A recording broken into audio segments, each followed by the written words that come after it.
Bom, pessoal, dando início ao módulo 2, trataremos sobre o manejo de fertilidade do solo em área de LPF. Me chamo Ciro, aqui trato um pouco mais sobre a minha atuação profissional, sou engenheiro agrônomo. Bom, pessoal, a fertilidade do solo, ela está totalmente relacionada à qualidade deste. E a qualidade do solo, ela pode ser mensurada a partir de indicadores. Indicadores esses que devem ser fáceis de ser mensurados, devem ser de fácil acesso ao produtor também. E esses indicadores vão dizer sobre os diferentes atributos do solo que podem favorecer a fertilidade deste. Não é só a questão química. Os atributos estão relacionados à física do solo, aos atributos químicos e aos atributos biológicos. Com relação aos atributos físicos do solo, um primeiro problema que nós encontramos antes da implantação do sistema geralmente está relacionado à restrição ao crescimento de raízes. Tais restrições são relacionadas a camadas compactadas no solo. Essas camadas podem ser um pouco mais superficiais ou um pouco mais profundas. Aqui nós temos um exemplo de um penetrômetro de impacto, que é um equipamento utilizado para se verificar se há camadas compactadas e onde que estão essas camadas compactadas. Ele é um equipamento mais de campo, mas se o produtor ou o técnico desejar fazer uma verificação mais apurada, pode também utilizar de métodos de laboratórios. Quando se verifica alguma camada compactada no sistema, geralmente a gente visa o uso de algum sistema de manejo que vai conseguir romper essas camadas compactadas. Em sistemas de plantio direto, onde a gente visa a manutenção da palhada e visa mexer menos na estrutura do solo, geralmente se faz o uso de um escarificador, que é um implemento que faz como se fossem uns riscos no solo.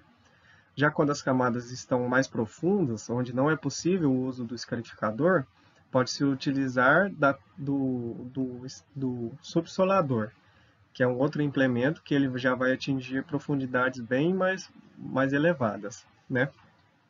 E outros atributos relacionados à física do solo também vão estar dizendo sobre a disponibilidade de água neste. Então, é totalmente importante que se verifique a textura, se verifique o declive desse solo antes da implantação e também na manutenção do sistema. Com relação aos atributos químicos do solo, é mais comum que se faça as análises químicas. Geralmente, os produtores fazem só a análise química, que não é mais importante do que a verificação também dos atributos físicos e biológicos do solo. Mas até para se realizar a análise química é necessário antes se fazer uma boa amostragem de solo, onde deve-se dividir a área em áreas homogêneas, em ter glebas ou talhões, não ultrapassando 10 hectares. Deve-se atentar para que o tipo de solo e o tipo de cultivo anterior seja o mesmo, então a divisão dessas áreas deve estar relacionada a isso. E no caso específico da implantação de um sistema de ILPF, é importante que se faça a divisão de amostras compostas de áreas de diferentes profundidades, sendo de 0 a 20 e de 20 a 40 as amostras mais comuns, né? Bom, uma das maiores condições e mais importantes dos solos do Cerrado brasileiro é a característica de se ter acidez. Mas é lógico que isso vai ser verificado a partir da análise química e quando é constatada tal acidez, utiliza-se do processo de calagem, que é a aplicação de calcário à área de acordo com a quantidade calculada, né, e a necessidade dessa área de correção da acidez. Deve-se atentar para se fazer uma calagem de forma correta, na época correta, e também favorecer a melhoria das condições na superfície do solo e, se possível, também tentar incorporar esse calcário, fazer com que ele incorpore o máximo possível para que ele tenha uma faixa maior de atuação.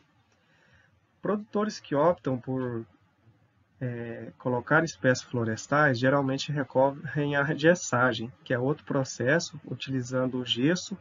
O gesso vai favorecer com que o cálcio, o magnésio e outros nutrientes que ficaram mais na superfície consigam descer um pouco mais em profundidade e também neutralizar o alumínio em profundidade, fazendo com que as raízes não só das espécies florestais, mas também das culturas anuais e das forrageiras, consigam atingir profundidades maiores e se desenvolver melhor.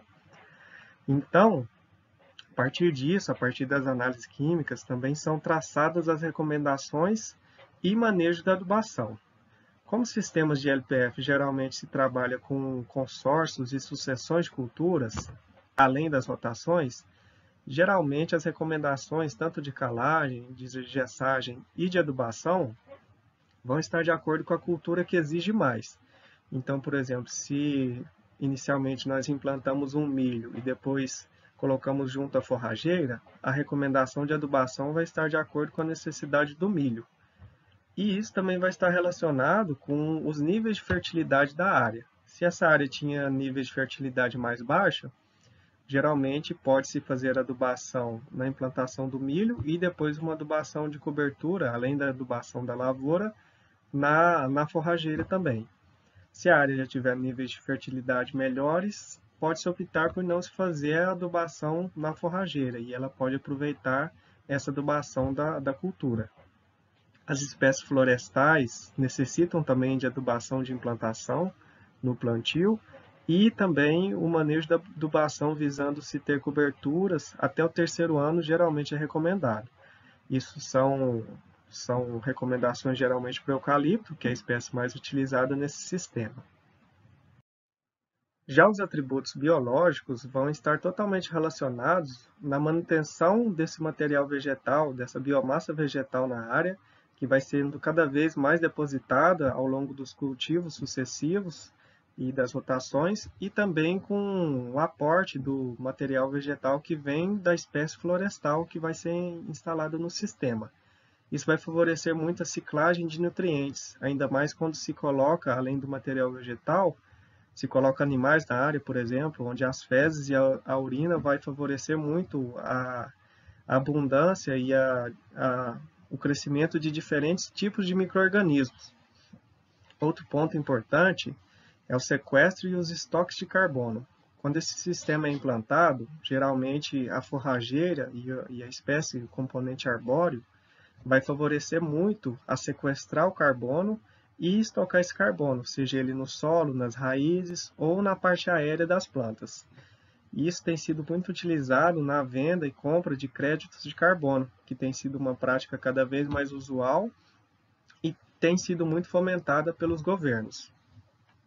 Isso tudo vai ajudar na melhoria da qualidade do solo, a ciclagem de nutrientes, a melhoria na estrutura do solo, a infiltração de água, todos esses fatores vão cada vez mais melhorar esse solo e vai manter a fertilidade dele por mais tempo. Bom, pessoal, finalizamos aqui o módulo 2. Recomendo a todos a leitura do material e aprofundamento dos conhecimentos e desejo a todos bons estudos.